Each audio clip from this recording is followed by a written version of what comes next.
Film ini mengisahkan tentang romansa seorang guru kepada mantan kekasih ibunya yang dia lampiaskan kepada seorang muridnya yang merupakan cucu dari mantan kekasih ibunya. Niatnya adalah mengakhiri semua keluarga mantan kekasih ibunya yang telah membuat ibunya menderita karena reputasi dari mantan kekasih ibunya yang merupakan kepala sekolah. Kisah ini memberikan romansa antara seorang guru dengan muridnya yang sayang untuk dilewatkan. Bagaimana kisah selanjutnya? Penasaran dengan kisah ini? Jangan kemana-mana dan tetap di sini. Kisah ini dibuka menampilkan kejadian menyedihkan terjadi kepada seseorang pengawas pantai yang tewas diserang seekor anjing Rottweiler yang diperintahkan seseorang. Kemudian film berpindah menampilkan prosesi pemakaman wanita Malang tadi yang dihadiri semua keluarga beserta warga setempat di sana. Jonas Hansen bersama kedua orang tuanya yang merupakan keluarga dari wanita naas ini adalah nenek dari Jonas. Kemudian selang beberapa minggu kemudian, kedua orang tua Jonas mengalami kecelakaan mobil tunggal yang membuat mereka menabrak pohon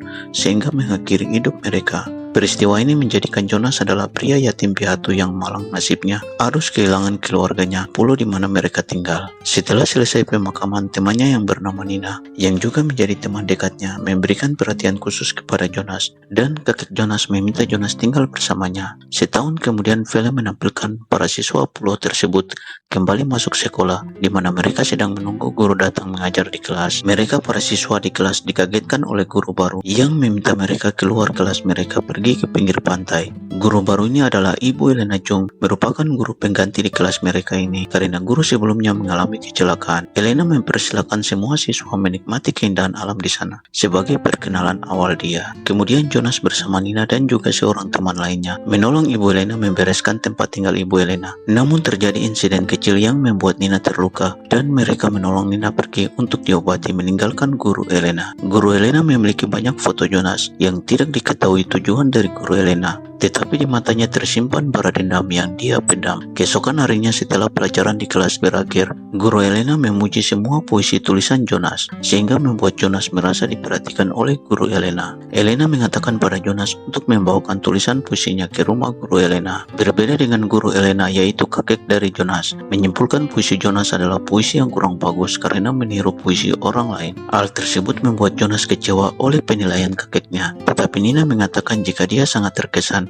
dengan puisi Jonas dan meminta Jonas lebih rajin belajar memahami penulisan puisi yang baik karena Nina merasa Jonas memiliki bakat menulis puisi. Beberapa hari kemudian Jonas datang ke rumah guru Elena, memasukkan semua tulisan puisinya ke kotak pos di depan pagar rumah. Guru Elena yang melihat ini menahan kepergian Jonas lalu mengajak Jonas masuk ke rumah. Guru Elena dengan tingkah lakunya berpura-pura menghayati semua puisi yang dibaca di depan Jonas, membuat dirinya meneteskan air mata yang dengan begitu membuat Jonas yakin jika puisinya begitu dalam artinya, sehingga membuat guru Elena menangis dan kesempatan itu dimanfaatkan oleh guru Elena di sana sehingga mereka memiliki romansa. Keesokan harinya Nina memberikan puisinya di kelas kepada guru Elena sehingga membuat Nina tidak mendapat hukuman dari guru Elena, yang kemudian Nina pulang bersama Jonas ke rumah orang tua Jonas yang sudah tidak berpenghuni lagi. Mereka berdua di sana saling membuka perasaan terhadap apa yang sedang mereka alami sehingga Nina menenangkan Jonas dan mereka memiliki romansa juga.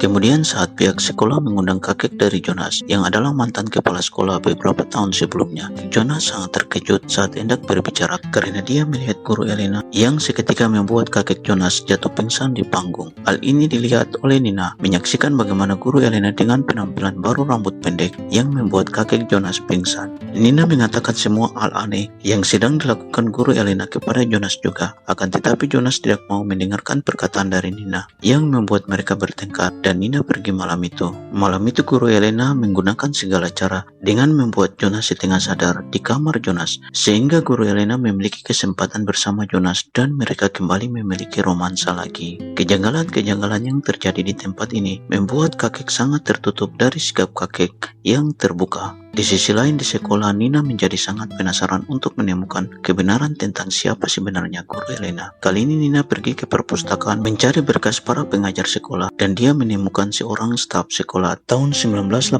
yang sangat mirip dengan guru Elena. Elena menjadi sangat terkejut sehingga dia mengikuti Nina ke ruangan perpustakaan. Di sana Elena yang marah mulai mencekik Nina yang telah mengetahui identitas dirinya dan akhirnya Nina tewas. Jonas begitu gelisah karena tidak menemukan Nina di sekolah, lalu bertanya ke teman-temannya, tetapi mereka juga tidak melihat Nina. Seharian ini Jonas tidak menemukan Nina, bahkan ponsel milik Nina juga tidak aktif. Sementara kakek mengunjungi rumah Elena, akan tetapi Elena tidak membukakan pintu kepada kakek. Elena mengetahui Jonas pasti meminta bantuannya mencari Nina sehingga mereka bertemu lagi. Dengan sebotol anggur dari Elena membuat Jonas terganggu, yang membuat Jonas tidak bisa mengendalikan dirinya, sehingga tipu muslihat Elena membuat Jonas pusing karena minuman anggur, dan mereka memiliki romansa lagi. 2 hari kemudian mayat Nina ditemukan di pantai, yang membuat Jonas begitu terkejut bersama dengan teman-temannya. Mereka mulai mencari jawaban terkait peristiwa yang terjadi dengan mendatangi perpustakaan sekolah, menemukan buku sekolah dengan 1 halaman kertas yang telah disobek oleh orang lain. Mereka lalu mendatangi pusat informasi dari catatan elektronik di komputer dan menemukan tentang sang guru yang adalah mantan kekasih kakek Jonas pada tahun 1985